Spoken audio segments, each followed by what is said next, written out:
Okay, thanks very much, Clemens, for the invitation. Thanks, guys, for coming. The last 6 months, I was working on a project on obesity and in adolescent social networks. And believe it or not, but I gained 5 kilos while working on that project. So when kind of Clemens suggested or asked me about kind of what topic I should give a talk about, I was very happy to suggest that I need to work on another football project.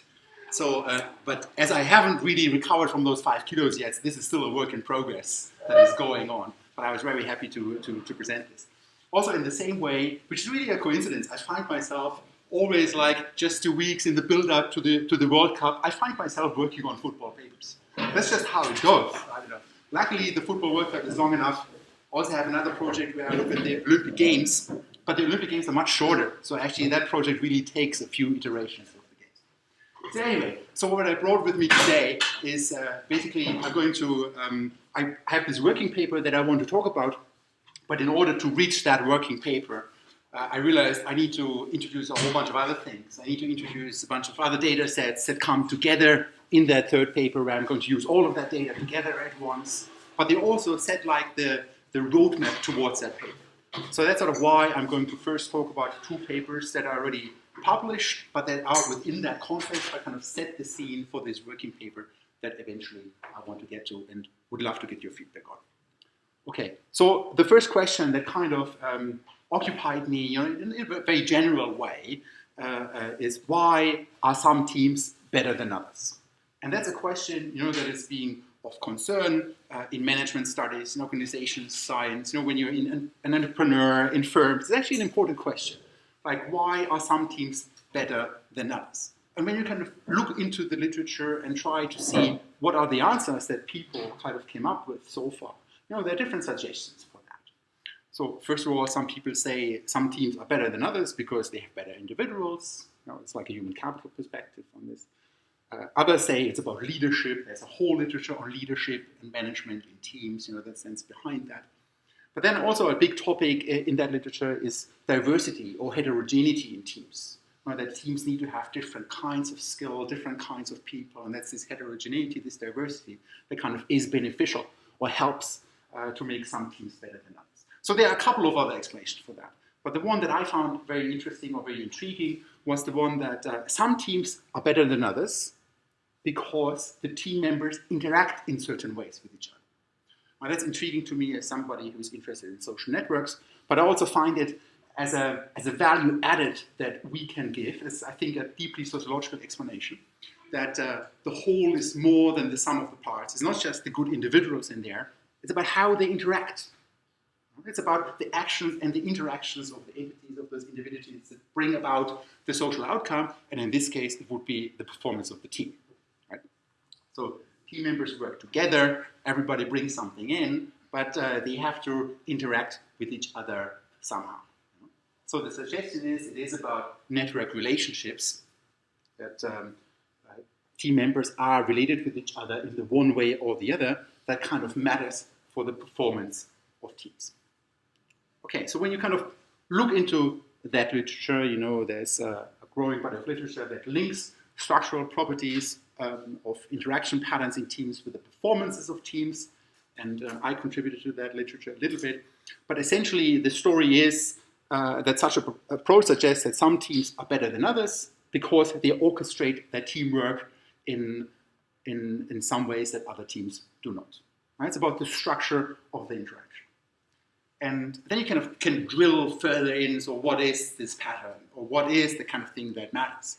And, people kind of used to study that many years back, when you think back of the Hawthorne Works studies, where they looked at the bank wiring room and who interacts with whom. Right? That was like an early study in that regard. Or later on, Alex Barbelas, he kind of set up experiments where he had individuals interact with each other, set up in a certain structure. You interact with this person, you with that, and so on. And then he kind of looked how they solved problems. And there, they looked at different kinds of tasks, different kinds of problems, and so on. But then for a longer while, people didn't really look at that topic anymore, about network structure and the performance of teams, until recently it came back on the academic agenda. And 2 aspects that I focused on, or that you also find in the literature, is that one suggestion is that teams are better when they interact more with each other when the intensity is higher in that team. I call that the density performance hypothesis. And the second suggestion is that it is about centralization or decentralization. The teams are better when they interact with each other in a decentralized way. And that's something that comes out of the literature. And, as I said, I kind of dealt with that a little bit and kind of tested these two hypotheses. One is density performance hypothesis. Do teams that interact more with each other, do they perform better than other teams? And the second one, do teams who interact with each other in a more centralized way, do they perform worse than others? Like intensity, a positive effect, decentralization, a negative effect. Okay, so these are sort of like two hypotheses that you can test. And I thought about, okay, where can I test this? And here we are at the football. So let's introduce the setting. This is now a picture of, I'm on this picture. This is the legendary Nuffield College Lions football team. And this was the season where we actually won the second division. It's like a great success. We got promoted into the first division. It's crazy to think about that the university has like 3 or 4 divisions of intra-university football leagues. We got promoted to the first division, which is probably the worst thing we could have done because the next year we lost all our matches. It wasn't really fun to play anymore. It was much more fun to play in the second division and to win the occasional match. Anyway, but here we have like a sports team. And when you kind of take that a little further, actually it's kind of funny that in German there's even a word for that you can't translate into English. Die Mannschaft. There's something, maybe we might not have the best individuals. Well, we do have pretty good individuals, I think. But still, there's something more to it. It's about how they interact. It's about how they play together. So here, that's why I thought sports, or in particular football or soccer, is like a great setting to study this idea of the whole being more than the sum of its parts. Okay, so I had these two hypotheses, and I started to study that. And actually, I studied this with, after my qualitative attempts failed. I just told the story earlier about how from Grund got fired, and I couldn't do my ethnographic work at Chelsea, which is what the plan was originally for my PhD. But then it got derailed, right? It got derailed, and I ended up working with very detailed quantitative narratives of 760 English Premier League football matches.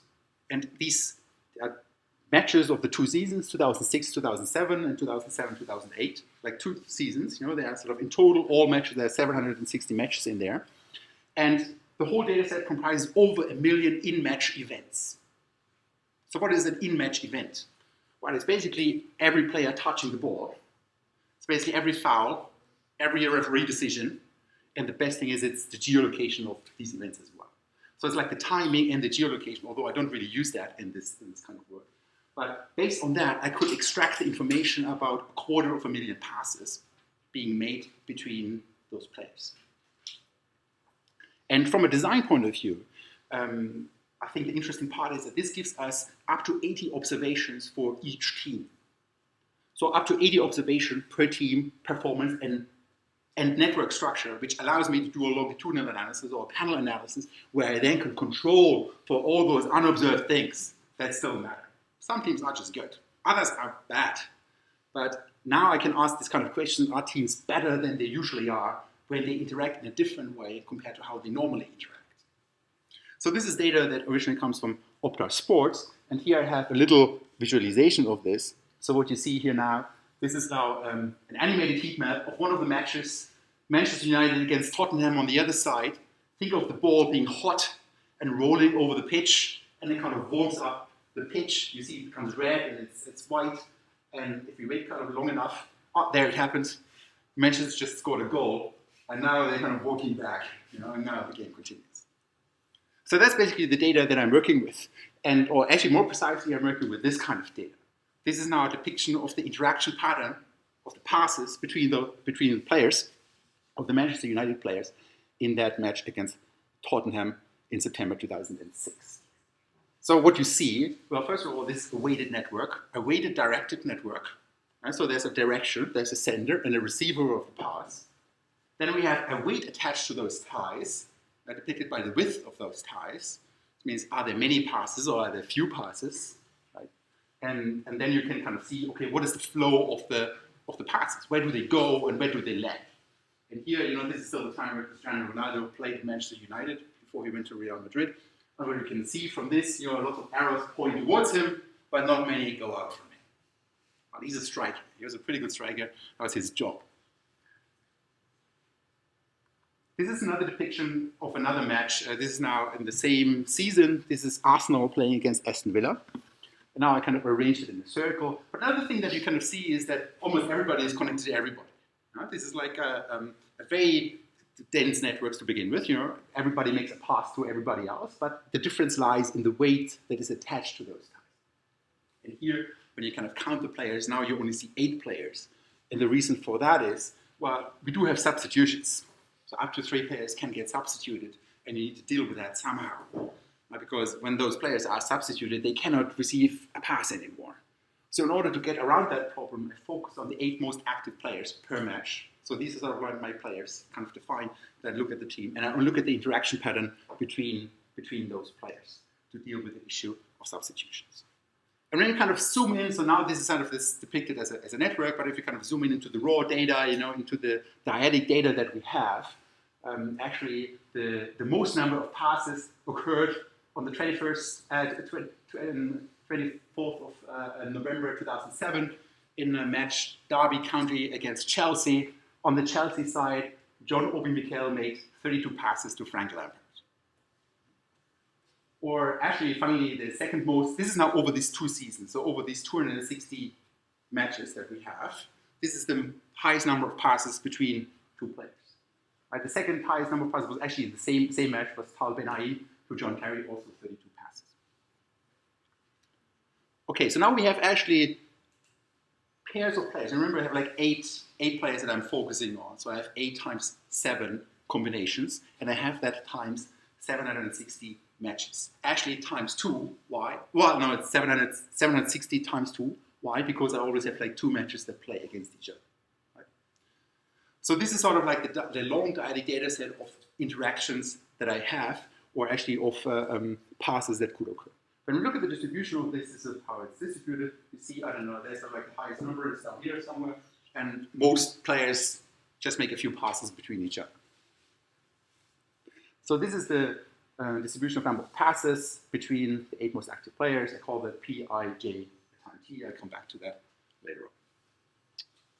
Okay, so in this first paper that I talked about, that I now published a few years ago, actually I wanted to know what makes teams successful, and the suggestion was it is their patterns of interaction that kind of matters. So what I did in that paper, I kind of tried to estimate the number of goals that a team scores. Number of goals that a team scores. So now this is at the level of teams, team matches to be precise, a team per match. This is the number of goals that they score. And the regression that I have is a cross-random effects Poisson regression. And the independent variables are now 2 variables, one for my density performance hypothesis, like the number of passes overall, or the passing rate in a match. The intensity, I call it intensity of team K against the match team L in match M. And then the second independent variable that I have in here refers to my centralization performance hypothesis. There I derived, in a more complicated way, as a composite score from different centrality measures, combining them together. It's actually not that trivial because it's a weighted network where everybody is connected to everybody else, right? But I kind of basically took the idea of Freeman about how we think about centralization in a network, which is basically the unequal distribution of importance in the network. Centralization is the highest when importance is concentrated on one individual or on one tie, and centralization is lowest when everybody is equally important. Everybody is equally, everybody makes the equal amount of passes. Yeah? That's sort of what it goes. So I kind of had like 3 different indicators for that, for incoming passes, for outgoing passes, but then also for the strength of the tie by itself. 3 different centralization scores, combine them together as a complement score, so that I have one measure that ultimately captures, does that team play in a centralized or in a decentralized way? Right? That's my C centralization KLM. And then methodologically interesting, what I have here, I have like 2 random effects that I include into the model, 2 cross-random effects, one for the home team, one for the away team. And that basically captures this idea that there are lots of unobserved characteristics about certain teams, most importantly, like the quality of the stock of players that are there. Right? Lots of other things that kind of matter, but they should matter for the team in all of the matches. And ultimately, what this kind of analysis does, it kind of tries to find out, do teams score more goals when they make more passes? Do teams score more goals than what they usually score when they kind of make more passes compared to what they usually, how many passes they make? In the same way, do teams score more goals when they play less decentralized compared to how they normally play? Now that's sort of like the idea, that's sort of why the design is really nice about having these 80 observations of the teams over the 2 seasons. Okay, so these are the results. Just to summarize it, actually both of these hypotheses got confirmed, that network intensity increases the number of goals that are scored, and network centralization decreases the number of goals that a team scores. To summarize that, basically I find that high network intensity and low network centralization lead to better overall team performance. But also I showed that the pattern of interaction in teams actually does matter for performance. Right? So starting about why are some teams better, actually there's some evidence that the interaction pattern does matter. Okay, so this was probably the World Cup in South Africa when I worked on that. And then after that I kind of started to think about, okay, if the pattern of interaction matters, which leads us now to the second question that I have. If the pattern of interaction matters, why doesn't every team organize their pattern of interaction in such a way that it is most beneficial for the team? Why do they play in a different way? Right? If that is sort of related to performance. Then again, you can have different explanations for that. You can say, well, maybe they just don't have the individual quality of players to interact in this most beneficial way. Or you could argue maybe it's because of leadership. Maybe some team managers don't want them to play in a decentralized way. And they just don't happen to have a sociologist who does social network analysis who analyzes the data. So maybe it's about leadership. But another explanation could be maybe because the opponent wouldn't allow it.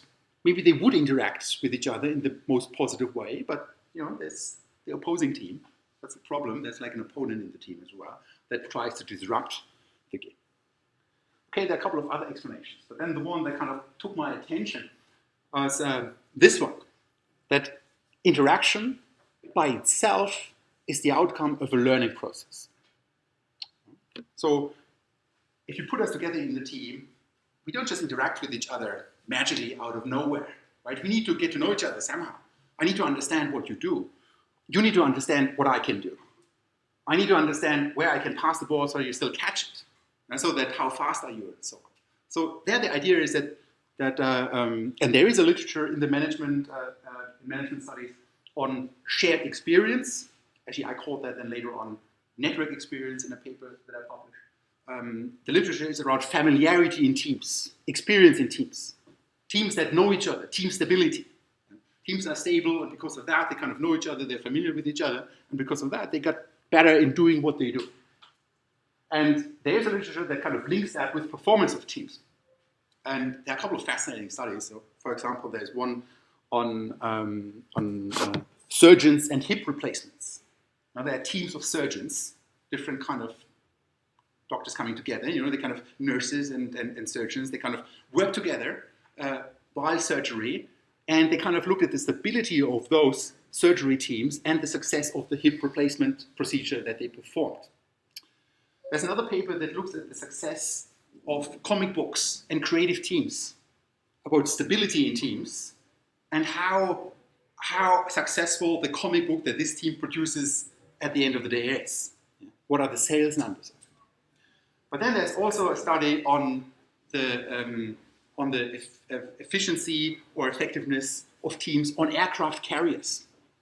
Think about huge aircraft carriers, like fighter jets landing and taking off. It kind of actually requires a lot of logistics. There are a lot of teams involved. Actually, there's a hell of a practice to kind of get a plane turned around within seconds. Right? So they kind of looked at that and how kind of stable those teams are and how successful the takeover of the plane is or how long it actually takes. Right? So there is a literature on that. And when you kind of drill into that a little more, different arguments about the mechanisms are being made. One, for example, is that kind of team familiarity leads to creativity. When we know each other for longer, I get exposed to your knowledge, and that inspires me to be innovative. I get new ideas. I can it leads to more complex reasoning in teams, innovations, to more creativity in the team. That's one line of thought, or one kind of mechanism that's being used within that context. Another one is about socialization and communication. Here the argument is that teams go through a socialization process, and that teams that have low member tenure, that means like team members go all the time, they have inefficient communication amongst each other. That kind of spending time with each other helps to make the communication more efficient. That doesn't mean that I have to like you, but it means I can kind of communicate you in a more efficient way. That kind of helps us both. So in contrast, when team members know each other for longer, they are likely to establish efficient communication patterns, and they also get to know about who knows what and who can do what, and so on. But the big argument is actually about learning. And interestingly, there's also literature in game theory on that I recently discovered. But here, the idea is that team members improve to coordinate their activities in repeated interaction. Now, when we kind of keep doing the same thing over and over again, we kind of get better in kind of solving that task together. You know what I can do, I know what you can do, and it's not just our individual learning that matters, it's also our learning within that relationship, within that pair of individuals that kind of within the team that kind of matters. And teams, that's the argument, make minor alterations and experiment in how they operate. They try out different things, this and that, and they see what works, what doesn't work, and they continue doing what is successful and what works. So shared tenure or familiarity of teams, when you keep a team stable, according to this argument, offers opportunities to experiment and to improve the quality of interaction. Okay, so we can take all these literatures, and I kind of boiled it down to one hypothesis that I tested in a paper. Essentially, I looked at, does shared tenure or team familiarity increase the chances for successful interaction of team members? And the reason why I'm doing that is because before the studies, they kind of looked at this black box of what happens in between team familiarity and performance outcomes. There were some teams are stable and then they can do something better. But I was kind of intrigued by, okay, what do they actually do? How does it actually work? And then I remembered, didn't I show in the first paper that interaction pattern matters for performance, right? So shouldn't it then be the case, if that is true, if that is one route, how team familiarity matters, that team familiarity actually changes or improves the way we interact with each other. And often that's actually difficult to measure. Like, how would you kind of measure that successful interaction in a team before the final performance outcome at the end of the day? Well, here comes the second football data set. Because in football, we can actually look at that. Now remember, keep in mind, the first data set was like the interaction patterns, the number of passes, like 250,000 passes between players in these two seasons, from 2006 until 2008. Now I combined that with data that I kind of scraped from the web about the complete career histories of all players in the English Premier League. Well, actually, I have career histories of all players that ever played in one of the top 4 divisions in the last 60 years in the UK. It's like a big data set on where they played, when they moved to which other team, and so on. But here I'm focusing on those players that kind of show up in those 760 matches for which I have the interaction data, about how many passes that they make. So the data comes from Soccerbase. This is sort of how the website looks like. There's now an example page. Let's try to check. He's a goalkeeper at Arsenal. And he played at different teams. You see his statistics and so on. But the key thing for me is actually the career history. And here you see where he played. So he started playing for Arsenal on the 28th of June, 2015. Before, he was at Chelsea for 11 years. Before that, he was at Rennes, started Rennes for 2 years. Before that, in Prague, and so on. Right? So this is the career history of this player. Now we can represent this career history of that player. Now I just color-coded the different teams. And for the simplicity, I kind of now one square represents one season. Right? Now you can see the history of this player. Here you see 2004. He kind of got transferred to Chelsea. In 2015, he transferred to Arsenal. So that's Peter Cech. Okay, let's take another player. I have Per Mertesacker here. Now, so the guy actually played at Arsenal for quite a while. It's actually quite long, right? For me, he always played at Bremen forever. But now he actually played at Arsenal for longer, more years than in Bremen. But now, again, I color-coded the teams that he played for. And now you see here, down here, this is now the career history of Per Mertesacker. Okay, here we have Peter Cech. Here we have Per Mertesacker. So now what we can do, now we can go and for any point in time, now here we are in the summer of 2018, we can look at how long do those two players, or for how long did those two players actually play in the same team. And the summer 2018, well, it's like, you don't really see it, it's a little too bright here, but it's like 3 years that they played together at Arsenal. 2018. But when I go back, let's say in summer 2016, they only had one season together up to that point. That was here at Arsenal. Before they had different career histories. Right? Okay. Let's take another fictional player. Let's call him Tomaldinho. Let's say he started his career at Chelsea and had his best years at the KSC. And then he played for Arsenal, and now he's playing for Dublin. That's sort of where he's currently under contract. And in 2018, Tomaldinho and Peter Cech, they had an overlap of 4 seasons. 3 seasons at Chelsea and 1 season here at Arsenal. If you kind of would go further back, let's say in the summer 2015, Peter Cech hasn't arrived at Arsenal yet, but they still have the history, the 3 seasons from Chelsea.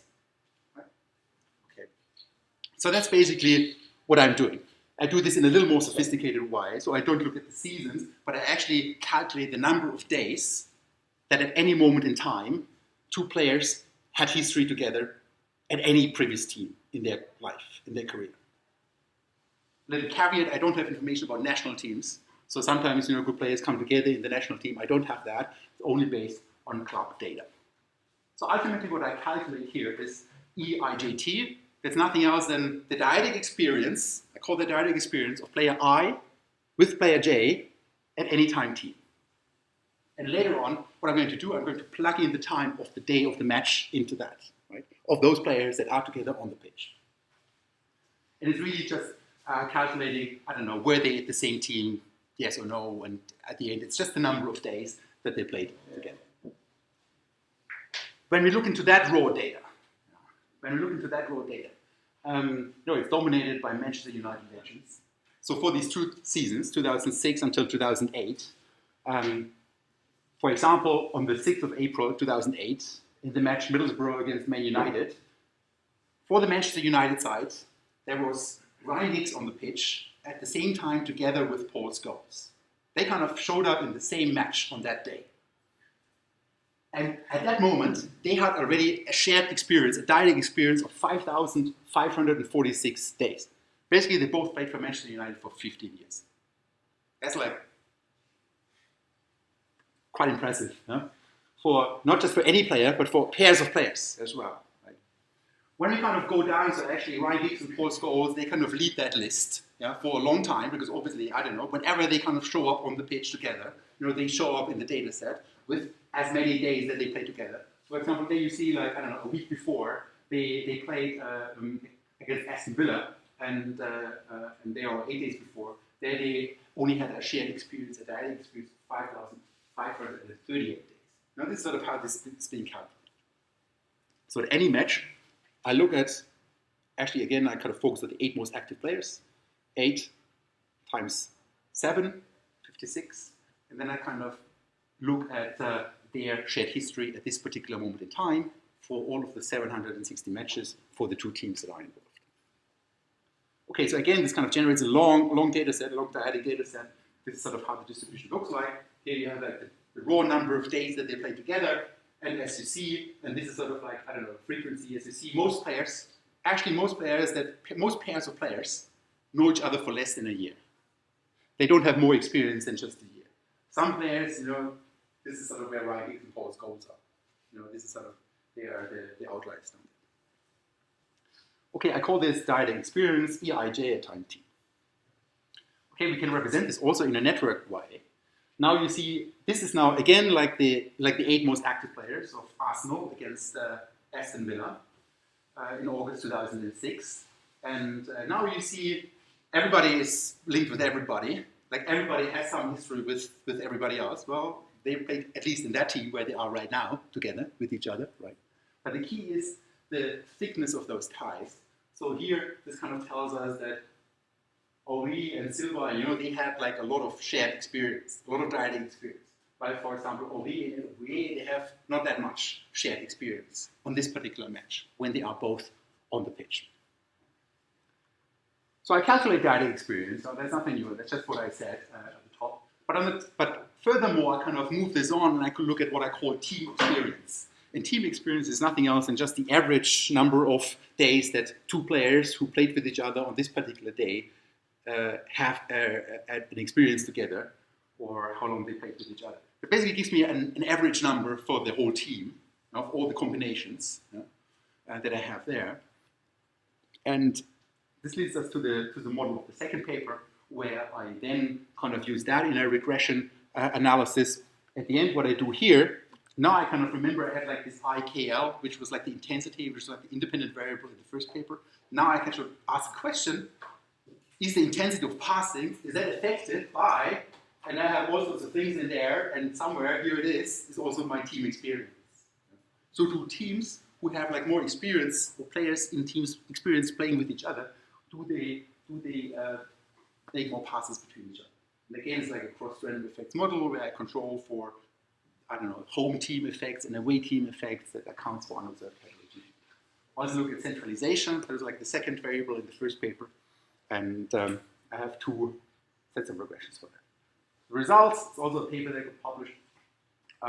The results kind of show here, up here you see, network experience actually does matter. It does matter for for intensity. So the more experience a team has when they play together on that particular day, the more passes they make than they usually make. So that's over here. However, there's no effect for centralization.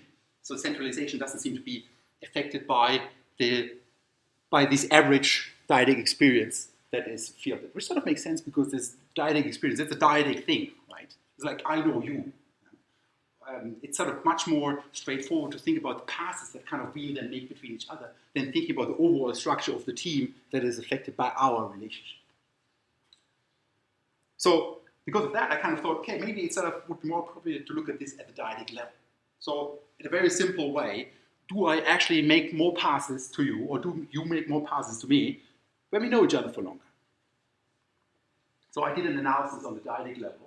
So now the thing that I kind of estimate is the number of passes made between 2 players. And one of the independent variables is dyadic experience, some other individual player experience that I captured with age and things like that as well.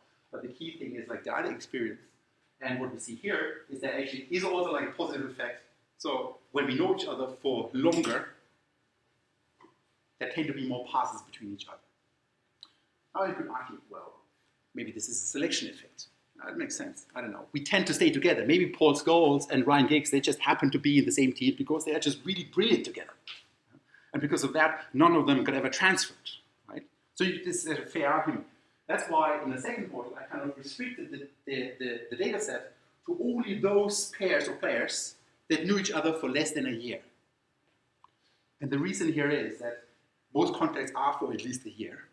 So actually in this kind of subset of the data, it's much less likely to be a selection effect present than in the full data set. And what we do observe here is that the effect with this actually goes even up.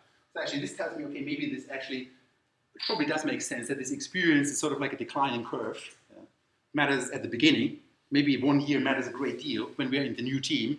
But after 15 years, being both at Manchester United, what does another year make a difference? So that kind of tells me, and actually that's some input that I feed into the last paper, that there might be a declining curve here. When I summarize this, basically I find that shared experience matters for successful interaction in teams. And at the dyadic level, I kind of show that dyadic experience matters for successful passes between 2 players. And this kind of outlines one mechanism how team stability, like familiarity in a team, translates into interaction, which ultimately translates into performance of teams.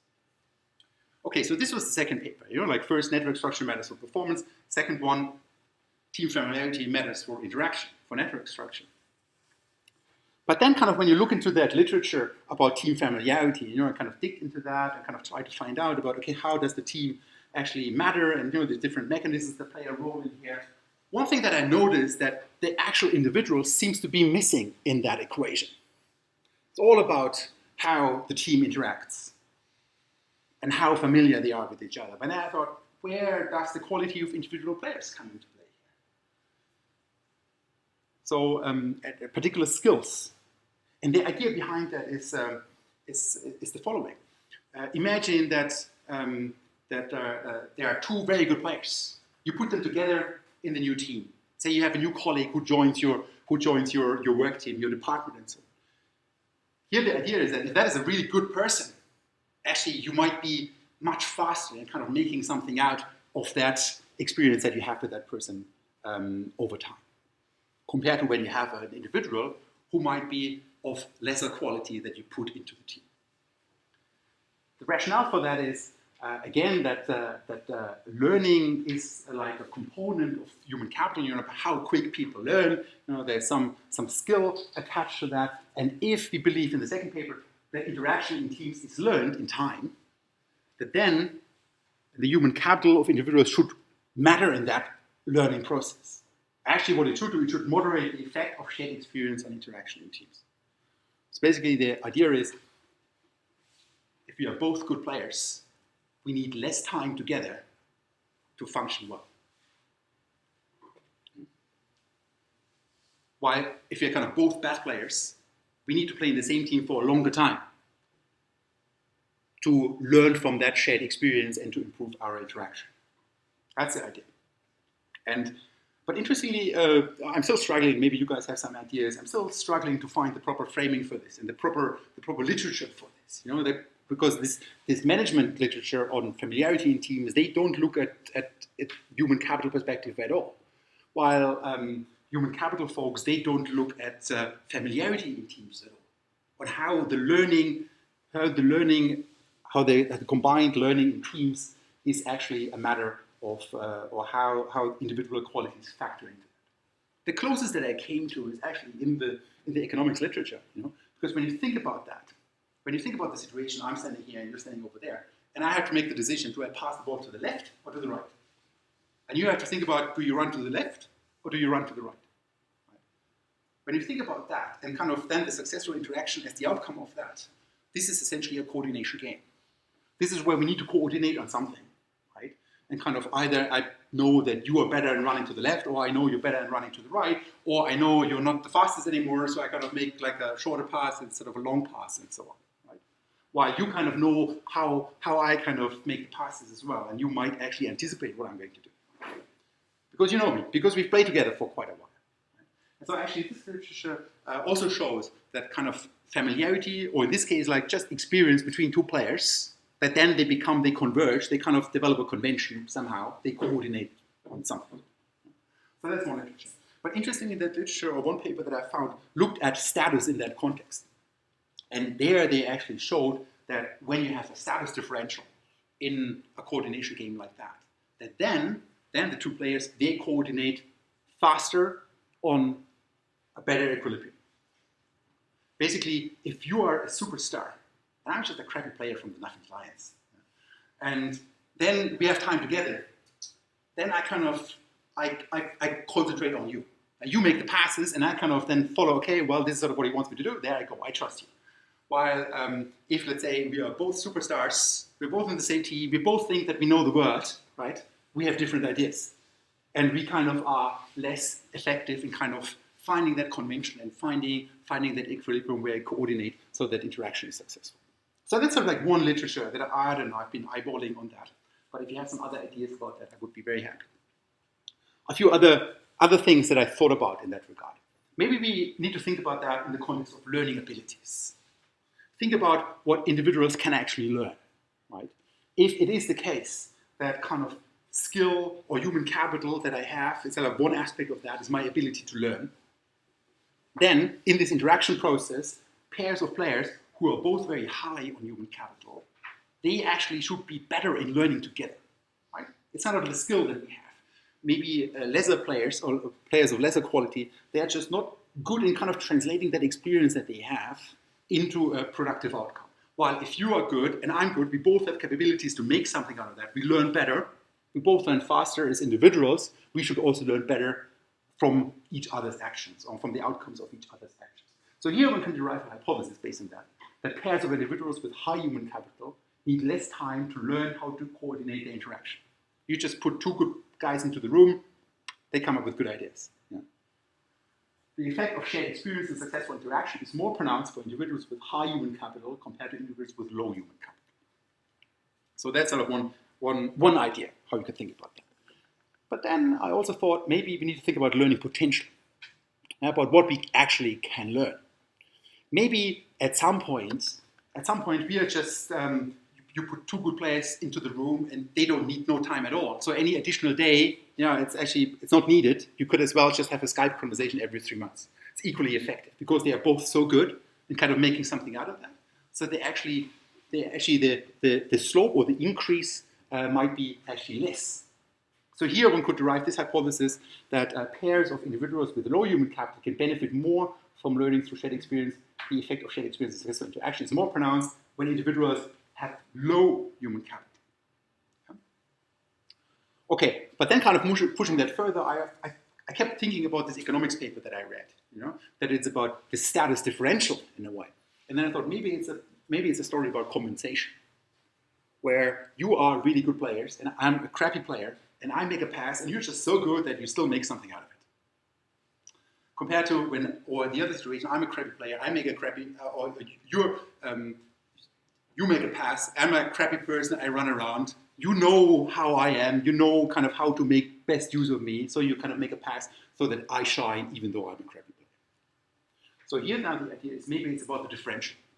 Maybe pairs of individuals with different human capital can benefit most from learning through shared experience. Okay, now enter the third data set, and now in this paper actually all of these data sets come together. The third data set. So what I did, I kind of retrieved human capital indicators for almost all of the 800 players that show up in those 760 matches that had appearances in these seasons. How do I get that data? Well, actually I have proxy data from EA Sports FIFA computer games. What is FIFA Sports? Well, this is like a computer game. It's a computer game. Actually, I have a little scene. Let me play that to you. Yeah. A game cycle of FIFA, people getting better as we, progress through the months right now. Icevogel, since about January, he's been incredible right now. But without further ado, here we go. Then the FUT Champions. This is basically a world championship of people playing FIFA soccer. It's like very serious thing. It's like the most successful computer game franchise in the world. They have like yearly editions. Every year there's a new game coming out. And let me stop that. And while actually in these kind of games, of course it kind of matters on the skill of the human that kind of uses the gamepad to control those players. Those kind of virtual players, they are sort of pre-programmed with lots of different skills, right? So Messi reacts differently when you kind of move to the left in the gamepad than when you kind of put Tomaldinho in your game, because the guy just stumbles and falls down. So, but also on the top of that, you saw individuals kind of play individual players and they switch from one player to the other and so on. In this case, they kind of were two humans playing against each other in the final of this game. But you also play the computer, artificial intelligence. And then the computer basically guides those virtual counterparts of real-world players with the skills that they have. And now the great thing is that actually EA Sports puts a lot of effort into kind of having those virtual counterparts of players reflect their real-world players. And these games are licensed by the UEFA, by the FIFA, and so on. They are players with real names, with real skills, with their real abilities. Actually, when you kind of play the game, you might have seen it in the video sequence. Actually, the players they even have the face like the real world players. So it's highly, highly realistic game. There's like a huge community behind that kind of tries to make that the data look as realistic as possible. So this is now the data from the latest edition of the game, FIFA 2018. And there you see the 3 best players in that game. You know, it's no surprise. Ronaldo, Messi, and Neymar. And they get different overall points. Here you see the overall points. And these are actually the indicators that I use as my human capital indicator proxy. But this indicator is based on 35 subcategories: points for passing, or points for dribbling, points for running, all sorts of different attributes that you can imagine that kind of matter for play. So how are these scores derived? Well, essentially EA Sports is like a big company. They have a network of over 9,000 data reviewers made up of coaches, professional scouts, and season tickets holders, people who really know their game. You know, they really love that. And they are invited to review players and kind of submit scores through a secure website of EA Sports. And then this data is then handled by 300 editors from EA Sports, which arrange it into 300 fields and 35 categories. So those data is actually based on something, right? But not only that, on the top of that, they combine with actually real-world data, the kind of data that I introduced you in the first paper, about the interaction pattern, or kind of like data about, I don't know, how much they run, I don't know, how many cards they get, and all these kind of things. They combine that with that as well to determine the ratings. Basically, the story is that these ratings are actually not that bad. No, they're actually pretty accurate. And now, one of the beauty about this kind of thing is also like a great use of your research funds. You can actually buy old computer games.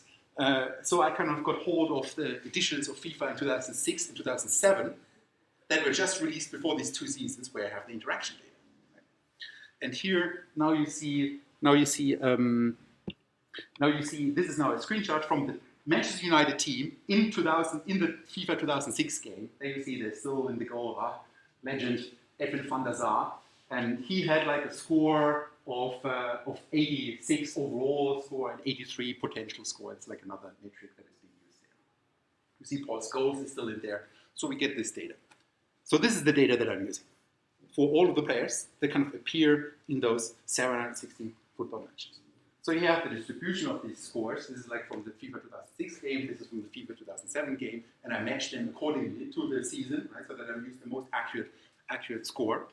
And then what I also do, I standardize that, and I kind of bin it or put it in categories like below 1 standard deviation, above 1 standard deviation, and in the middle. So I'm going to use that in a second, but keep in mind, this is like a way of kind of finding a low quality player, a medium quality player, and a high quality player. But first I'm going to use the continuous measure of the standardized FIFA score. Okay, so now we have another thing to talk about. In the last paper I talked about the days players play together, right? And we saw this very much looks like that. On the top of that, our data suggested that actually it matters more at the beginning than later on, that, I don't know, another year after 15 years doesn't make a difference, but at the beginning it does make a big difference, right? So because of these 2 things, and because of that substantive result and of the distribution here, I kind of take the logarithm of the days that players play together to capture that idea, that maybe there's a declining effect. And I use that in my analysis. Okay, so now we kind of can put it all together. So now what I'm doing here, now I'm kind of trying to estimate the number of passes between 2 players I and J in match T. Right? So how many passes do you make to me? And some of the independent variables are now the logarithm of the experience that we have, right? This is like then the quality that I have and the quality that you have. These are like these standardized FIFA scores. But then, and this is now the second and the third line, I introduce the 2-way and here the 3-way interaction between these kinds of things. So do we make even more passes between each other when we know each other for longer and you are good and I'm good? This is sort of like, I don't know, would be the 3-way interaction effect. Okay, and this is sort of where we are, and this is sort of like the working paper that I have. This is the further regression results for this. We're going to kind of look into that. But first of all, I can confirm the previous finding that the days played together matters. Also on the log scale, that's kind of like good. You know, it's kind of, if I would have gotten a different result, I would have been worried about that. So the time that we spend together matters for how many passes we make between each other. When we then look at the individual quality indicators, so here the sender quality, this is like the standardized FIFA score for the potential sender of a pass and the potential receiver of a pass. They do matter, like the receiver quality matters in all models, right? So you get more passes when you are good, while I make more passes when I'm good only in that model. In this other model, I can introduce the results are a little mixed. That goes into the other direction. So we can find it for the sender, for the receiver, but not necessarily for the sender. When we now look at the two-way interactions, these are sort of like these three here, where first of all, for the sender quality and the receiver quality, we have like positive effect.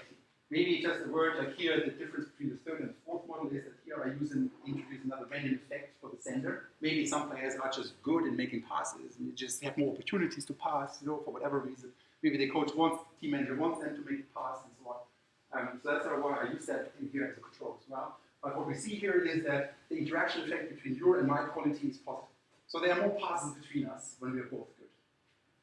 And now looking at now it's becoming interesting. Now we're kind of combining the time that we spend together with the sender quality first and with the receiver quality. And what we see is that the sender benefits actually from time together. So when I'm kind of good and we spend more time with each other, I can benefit from that. It makes sense. It's kind of learning. I'm kind of good. I kind of can read what you do and this guy's a little slow. Let's kind of make that pass like that. It leads to successful interaction.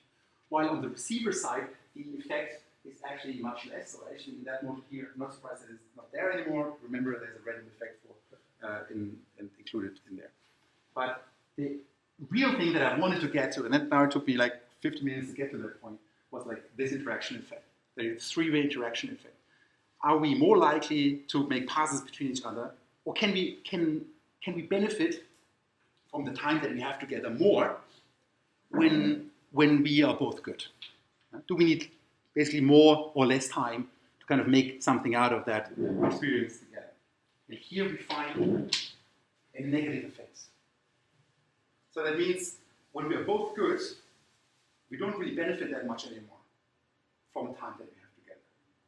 So it's almost like some support for this idea about learning potential that I outlined before, that it's more pronounced at the lower end of the human capital scale. But then, these things are difficult to interpret. It's like, there are two-way, three-way interaction effects. So now I thought, let's kind of display that in predicted number of passes between players. And now I have here a hypothetical quality of the sender, high, medium, and low. And here I have the hypothetical quality of the receiver of a pass, low, medium, and high. And all these graphs, this is basically always like shared experience or dyadic experience, and this is predicted number of passes on that side. So you kind of see how that slope changes for the different combinations of good and bad players. And what we kind of can tell from that, when you kind of look, first of all, let's think about there's a low quality sender. So if that kind of guy has a low quality receiver, shared experience matters, but only that much. We kind of can only benefit a little bit from it. However, when I'm really a bad player and you're really good, you're the receiver, potential receiver of this pass, actually, this extra day that we spend together actually really helps. So here it seems like it's about this differential that matters. And when we kind of, let's say we look at a high quality player, so what we see now is that a high quality player, here you see the slope for dining experience on predicted number of passes is actually here, like a high quality player, sender, there another day with a low quality player actually really helps. It kind of improves or it increases the number of passes. However, when both players are really high, the slope is low again. It's like it's flat. So the main finding here and here, now this is like highlighted in green. This is sort of like where the slope is most pronounced. While here and here, it's least pronounced. So it suggests. So this kind of now, graph about predicted probabilities where combine the main two-way and three-way interaction effect actually suggests it's more about the differential between quality in players. So when I kind of summarize this, first of all, dyadic experience matters for successful passes between two players, but then I also showed, it's important to show that I guess, that human capital matters for passes between two players. The quality of the pass receiver matters more than the quality of the pass sender, and there's also a positive interaction effect between sender quality and receiver quality. However, what I kind of showed is also that evidence or provide evidence that learning is moderated by human capital. So in a diet, when we spend time together, it's not just the time that we spend together, but it also depends on how good you are and how good I am in order to make something out of that time. So when we look into what's actually going on, it looks like at the same time, so good players and good receivers benefit from direct experience more. But at the same time, when we are both good, when both sender and receiver are good, they cannot benefit from direct experience on the top of that. Right? There's sort of like this declining effect. Kind of when we are both really good, and then at the day, it doesn't really add that much anymore. When we looked at the predicted probabilities, it's simply suggests that there's evidence for this compensation idea. That is about the differential of players. The slope was most pronounced when you had like a high quality player matched with a low quality player. Okay, but as I said, this is very much work in progress. I don't know. I'm really looking forward to your thoughts on this. But if we kind of zoom out on that, so what would we actually learn from for management of teams? Well, actually there is a question about a trade-off between keeping a team stable and kind of replacing individuals and injecting human capital into that team. On the one side, when you keep the team stable, it might not be the best players, but give them another year. Yeah? Have them play together so they can actually make something out of that experience that they have. Or should you actually go and kind of replace players and lose stability that you had before, but you have like better quality players? And based on these results, one could argue that kind of keeping teams stable is a good idea when team members are of different quality. Because then this effect of kind of learning together is more pronounced over time. When either team members are all good or team members are all bad, team stability is less important for successful interaction. But as I said, this is all work in progress. Thanks very much.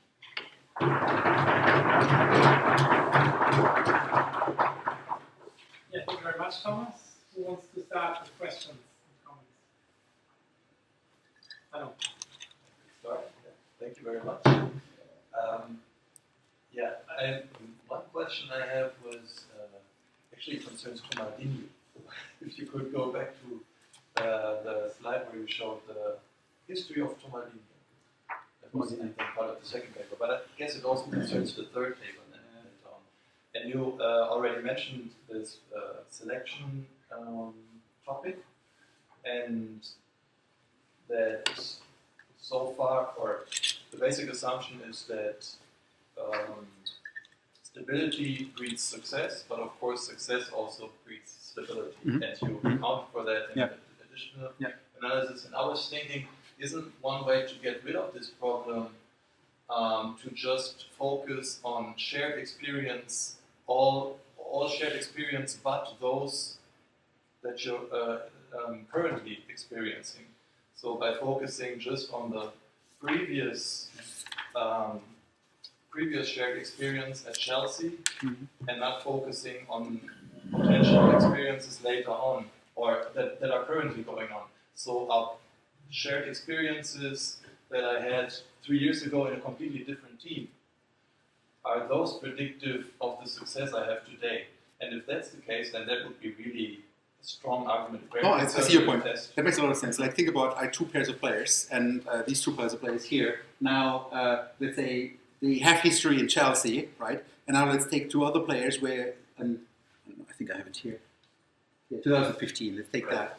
Yeah? 15. Cech and Tomaldino, they have previous history, but they're not in the current team together. Now let's compare this pair of player with another pair of player who also have not been in the same team together. They also just joined the team together, but they don't have that history in Chelsea. Yeah. So I see you. That's actually a good idea.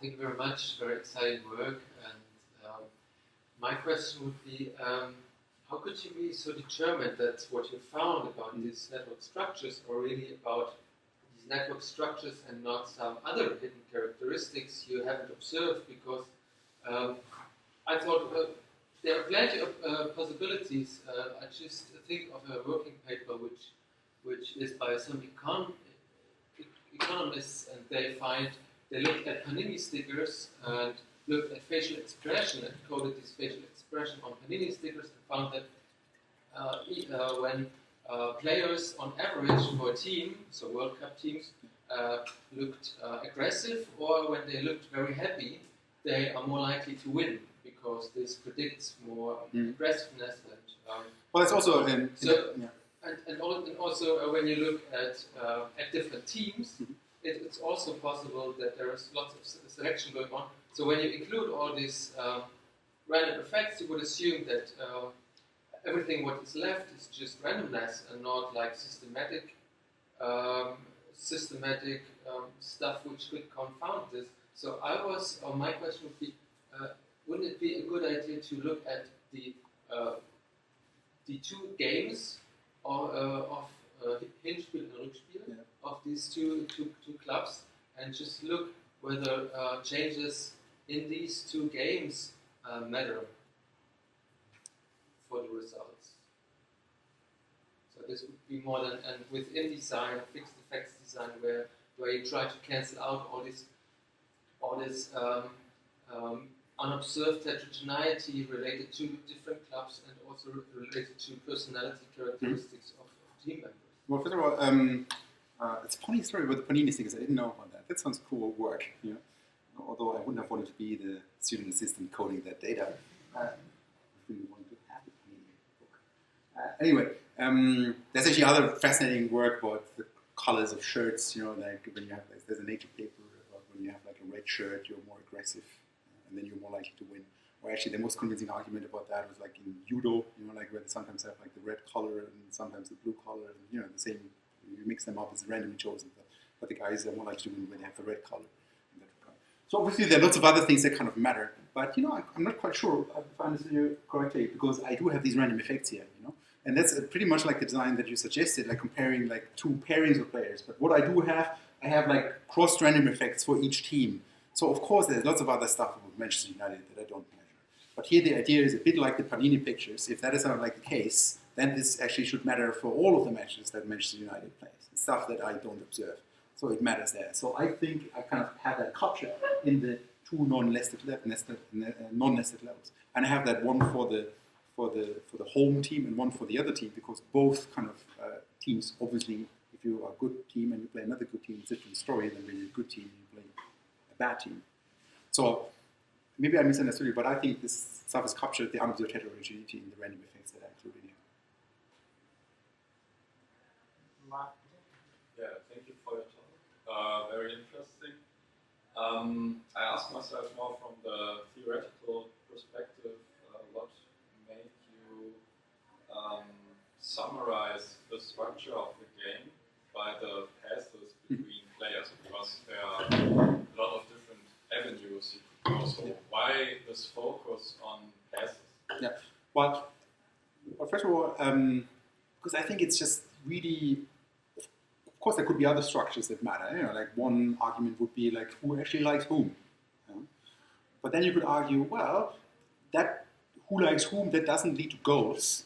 The thing that kind of leads to goals is actually the rules of the game are very clear. The ball needs to be transported to the goal. So interaction actually is the one that is the most closest to actually what leads to performance or to the production process in that regard.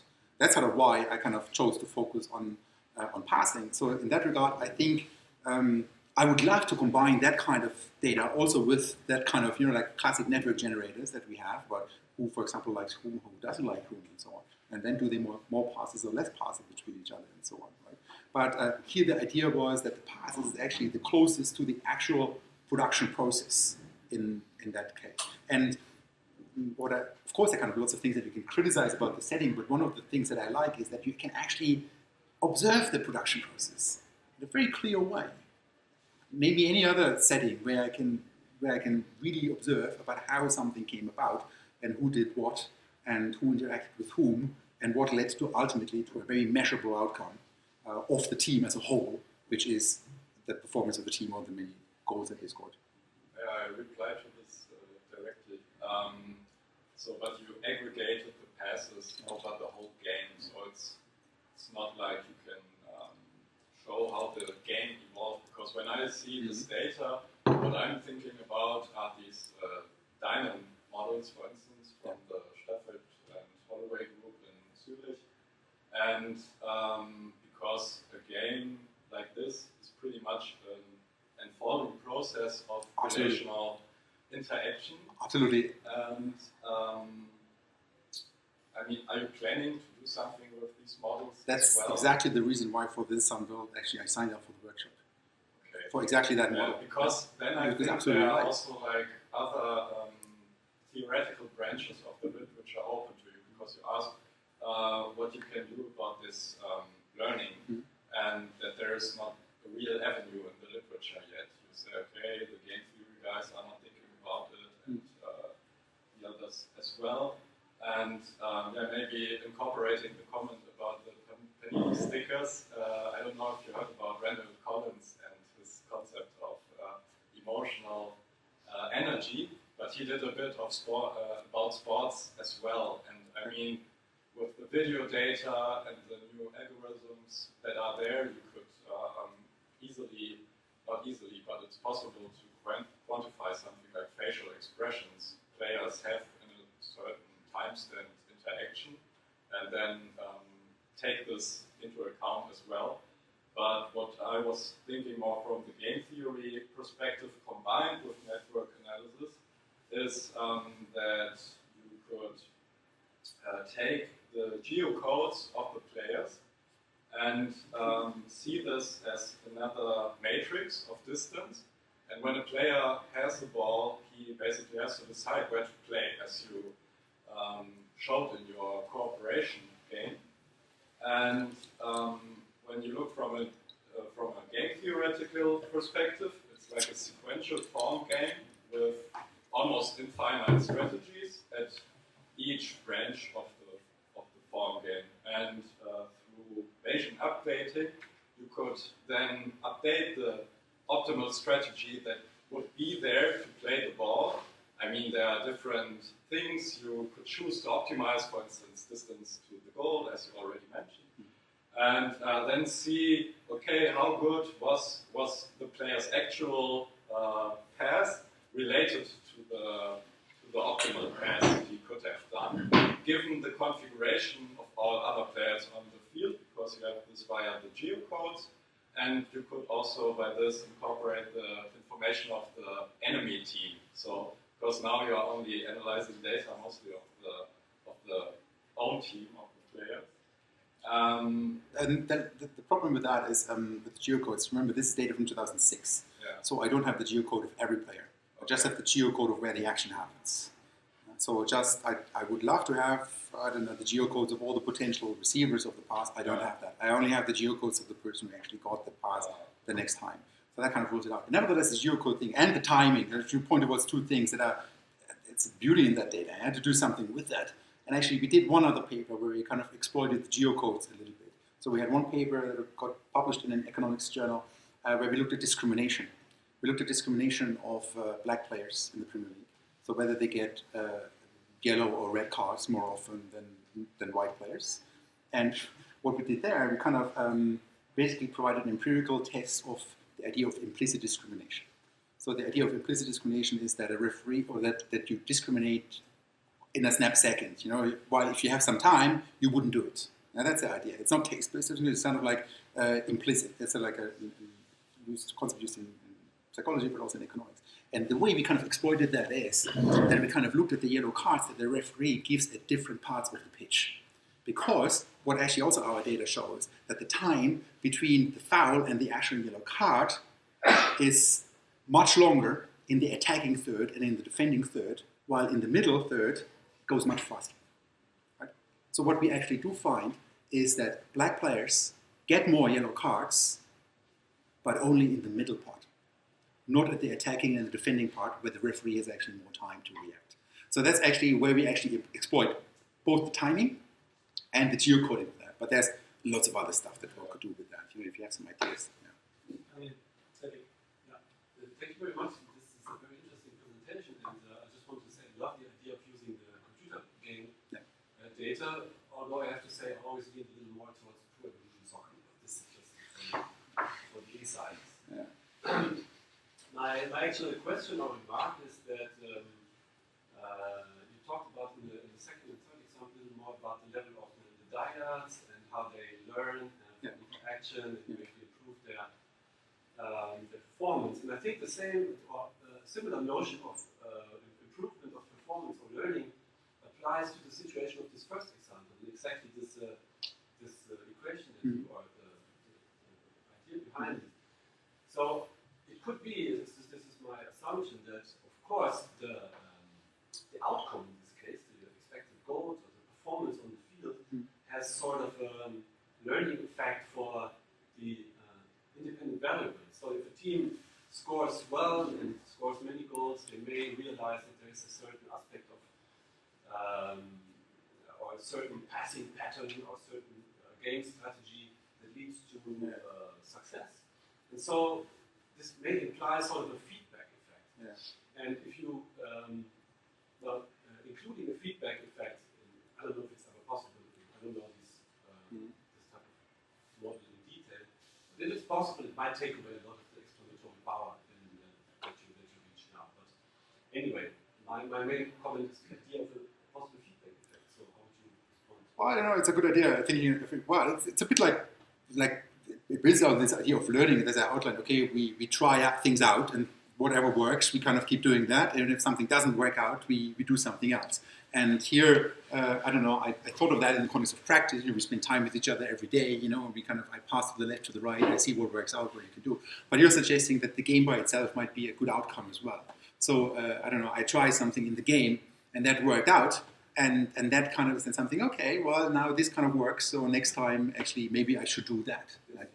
So, and truly there are these dynamics. Hence also, I like the comment earlier about the timing within match dynamics, obviously, right? So because things change. If something doesn't work out, well, the coach substitutes a player, right? Or they realize, okay, well, maybe Tomaldinho isn't that fast anymore. He's a little overweight. He's not that fast. So maybe I should just make another pass, right?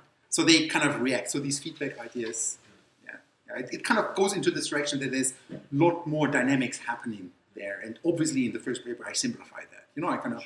I kind of aggregate that to the match level. And deal with it. I mean, you have the longitudinal data structure, so I think it's not out of reach. Yeah. Yeah, I put myself also on the list, and I wondered, so the meaning of playing many passes. Yeah, this might also depend on the score. So you have control for the score, because if you are down by 3-0 and basically you give up more or less and don't follow your opponents anymore, then they have the chance to play lots of passes for the last 10 minutes, and it's great for the audience, but it's basically meaningless. So wouldn't it be better simply to focus on episodes in a game where the score is even? Or in general, I mean, what you could do, look at different episodes. I think that the meaning of playing lots of passes, it could be very endogenous if you're already leading by. But that's a good suggestion. I only focus on the draws, for example. Yeah. Right? And repeat the analysis with the draws, and then hopefully I get the same result. Yeah. And how do you get another one? I've also covered one. Yeah, I guess this is related to that. Maybe just very short. Of course, the passing is correlated with the style that a trainer imposes upon a team. So if there's kick and rush, of course there are fewer passes. And I was wondering how I guess you may have dealt with it. Is your are your results based on within team or within trainer variation or something like that? Because if not, of course, passing may be just another measure. Measuring something of do I play more of a tiki-taka or kick and rush or whatever? And of course, there's more to it than just a lot of passes. Well, in this paper, this was the first paper, because of the design, actually it looks at differences within the teams. So does a team score more goals than what they usually score when they kind of pass more than what they usually score? So it kind of takes that as the comparison in a way, right? So that's sort of like why it's nice to have like 80 observations for each team and the performance. But you're right, there could be like a manager. So in that regard, like the things about the team, they should actually be absorbed by that. They're kind of different baselines that you compare that against. But there still could be a manager effect. I remember when I started this research, I collected so much data on this. And I remember I also collected data on team managers, on their career histories, and kind of how long they were in the team and so on. But I didn't use that here.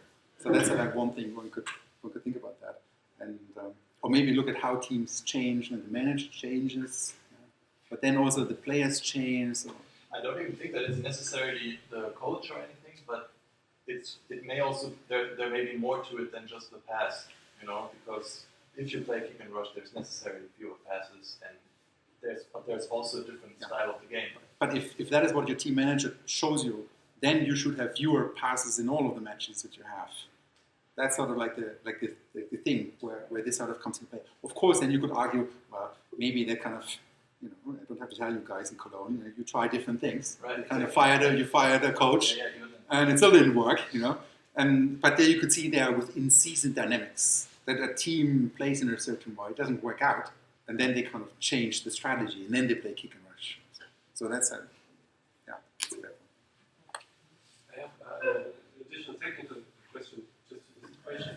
I saw that the random components there have a mean of 0 and a variance. Yeah. Do you also get an estimate of a covariance between these two components? Because it would be very reasonable to assume that at least a part of the unobservables are corresponding across these levels.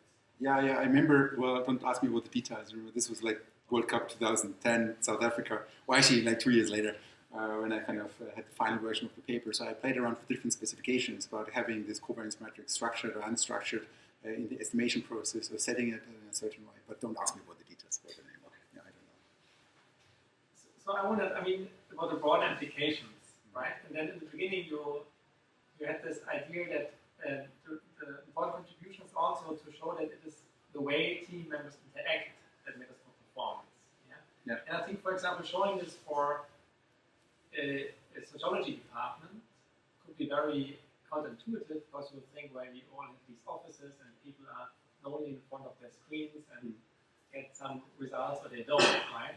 But if you look at the team sports, isn't it in a way trivial that it is about the way they interact, because otherwise there would be no point in having training sessions at all. So first of all, this is really a strategic research side to study this, or wouldn't it be much more counterintuitive to show, for example, as you said, that when you do hip replacement, it's important how teams interact.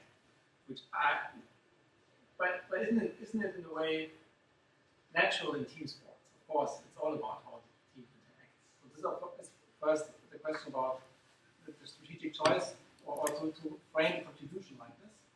And the second question, related question, is if you now engage with practitioners like coaches and so on, and you offer them a kind of recipe book, then if you told them, well, you have to try to make more passes, this will increase your performance next time you play, and then I'd say, well, this is not very specific, it operates at a very general level. So, and that's why I thought about the episode. Maybe you could be more applied if you said, if you are leading by 2 goals, then how should you adjust? Should you really become more defensive, or try to keep the passing rate high? Or how different example would be, as Samuel said, depending on the formation you're playing, the answer to such practical questions might also be different. And then you would be very much closer to what coaches might be wondering about, because they don't wonder about this very general question of how many passes. Yeah. No, of course you're absolutely right. I do jump through loops. I kind of collect data, crazy data, and then I do cross-random effects, causal regression to show that in the end of the day, when you pass the ball, you win. First of all, somebody had to show it, so I did show it. Yeah. But I see what you mean. Where isn't that trivial? Isn't that what we would expect? Well, I like to maybe a little side note. After my PhD, I was hoping for the Roman Abramovich Fellowship to become the in-house sociologist, the in-house social network analyst in the Premier League, but it didn't happen. So maybe it's because I kind of told them what they already know. That they kind of need to interact with each other in a certain way. But nevertheless, I think it's important to set the baseline for that. Now, especially when you think about, okay, now you've seen these 3 papers in progression in a way. And now in the last paper, actually, I showed you something that this team stability actually seems to be most important when you have different quality players in a way. I'm not sure if that is something that's trivial, that people know. Maybe you could argue, well, of course, I don't know, somebody like Sir Alex Ferguson. Funny story, you know, actually I told you the story earlier. I contacted like 200 football teams in the UK. I wanted to do an ethnographic study about that. Did I tell you the story about Chelsea? Yeah, I told the story about Chelsea. So I was about to do an ethnographic study with Chelsea and with Manchester City. But then the problem was that the manager at Chelsea got sacked and I kind of lost my access to the team. There was the legendary Champions League Cup final, Manchester against Chelsea, and Grund was the coach and he got fired. And I kind of lost my access to it. Now I forgot about what I wanted to say. But from the applied side, so if you talk to coaches and the applied side, yes. So probably like coaches. Oh, I know. There's another story that I want to tell because while I kind of submitted these 200 letters to nobody wrote me back. But then at some point I got a letter from the office of Sir Alex Ferguson. You know, I kind of got the letter. I think I still have that letter. You know. Well, to be fair, I think I got one other letter back, which was actually really signed by Arsene Wenger. You know, of course, it was a nice rejection. He would say, "Yeah, I don't have time for you." But at least he kind of took the time and he read my letter. But maybe I'm kind of course, those guys they know that, you know. But I'm not sure whether they kind of are able to quantify that in such a way, right? So maybe that kind of is an addition to that. Of course, if you have like an experienced coach, you know, they kind of know that. I don't know. But maybe what they don't know is like the heterogeneity, you know, what kind of game situations playing against what type of opponent. Yeah. It makes more sense to try to control the game, which is another what you do when you play lots of passes. Yeah. Yeah.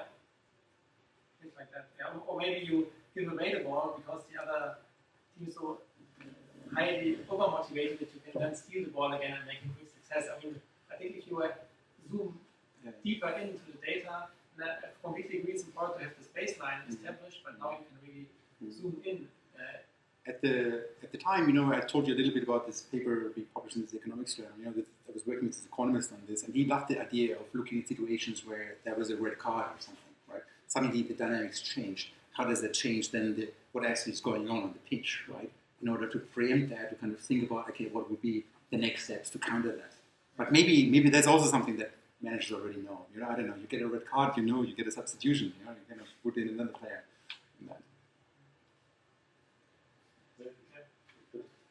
Yeah, I also thought about this question of generalization, and if you don't want to make football teams better, but have a different goal, it tells a lot, I think, about how human bodies learn together and interact in physical space. I think this is basically what the data can tell us, how learning processes take place. And I would agree that normal teams in society, like in sociology departments, work very differently from football teams.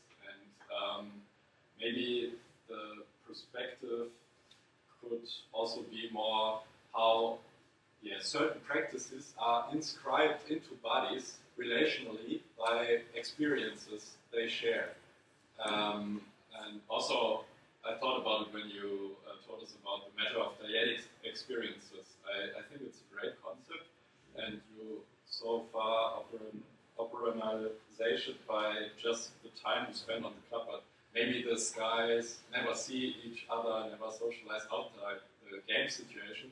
So is there any way to get like the net game experience one shares? So like trainings together, games together, time on the field? To do an ethnographic study with Chelsea, you know, that would have been the solution. I guess. But actually, there are some folks in Australia I know. They kind of did research. So some research does exist. They kind of looks at sports teams and kind of really then kind of has to fill them out name generators. You know, like who's friends with who, with whom do you spend time privately together, and so on. So there are these kind of studies. But then my counter argument would be again, at the end for the production process, I don't need to like you. I just need to be able to kind of deal with you on the pitch. Right? And that kind of matters. I'm not talking so much about social relationships or the stories they tell about it, but rather certain concrete situations on the playing ground where they see each other in a certain way, perceive each other, and by this their bodies are learning how to interact with more experience, right? So, and just two references. There's one study by Peter Bierman who looked at brain activity basically and how it relates to normal sociometric network data. And Stephen Flinker is also doing some of these brain and network stuff. And maybe this could be interesting somehow for you as well, because it's very likely that certain cognitive structures evolve during these games. You know, that for instance, if I'm Mertesacker and I always play the same position with the same guys, then we will kind of develop a routine, and this is then a program we can just chuck out in the next game because we trained how to do it together. And I think the process of building these programs is very interesting in itself. Thanks for a very short comment. There's 2 minutes for Hanno. It's not fine. I could also do that.